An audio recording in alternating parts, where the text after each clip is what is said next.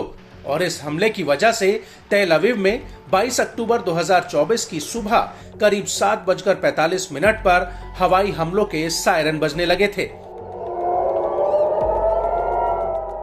हालांकि Israeli media ने यह जरूर कहा है कि लेबनान में हिजबुल्लाह की तरफ से गाइडेड रॉकेट दागे गए हैं। यहां पर आपको यह भी बता दें कि इससे पहले 18 अक्टूबर 2024 को हूती ने अरब सागर में मेगालोपोलिस जहाज पर कई ड्रोन हमले किए थे और इस हमले के बाद हूती ने कहा था कि उसने इस हमले में अपने लक्ष्य को हासिल कर लिया है।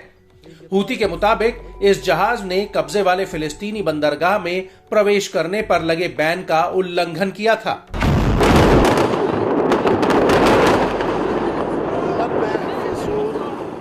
आपको बता दें कि 7 अक्टूबर 2023 के बाद से हूती ने लाल सागर में 130 से ज्यादा हमले किए हैं। बड़ी बात यह है कि हूती के हमले से पहले लाल सागर भूमध्य सागर से दुनिया का करीब 10 से 15% वैश्विक व्यापार होता था, जो अब पूरी तरह से ठप हो गया है।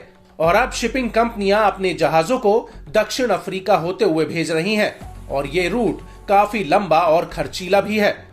और यह हूती के हमलों का ही असर है कि पिछले साल अक्टूबर 2023 में स्वेज नहर से जहां रोजाना जहाजों की आवाजाही की संख्या औसतन 80 थी, वही अब घटकर सिर्फ 29 रह गई है। ये जानकारी पोर्ट वॉच डेटाबेस से मिली है, जिसे IMF और ऑक्सफोर्ड यूनिवर्सिटी एक साथ मिलकर चलाते हैं।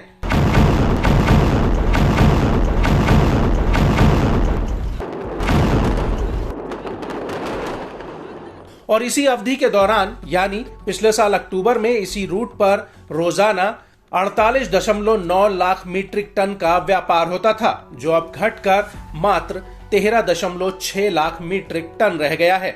जानकारों का कहना है कि दक्षिण अफ्रीका के Cape of Good Hope route पर जहाजों को 10 से 14 दिन का अतिरिक्त समय लगता है, जिसकी वजह से माल ढुलाई की कीमत पिछले साल से करीब 3 गुना तक बढ़ चुकी है और रूट में बदलाव करने से सिर्फ एक चक्कर में $10 लाख का अतिरिक्त ईंधन ही खर्च हो जाता है।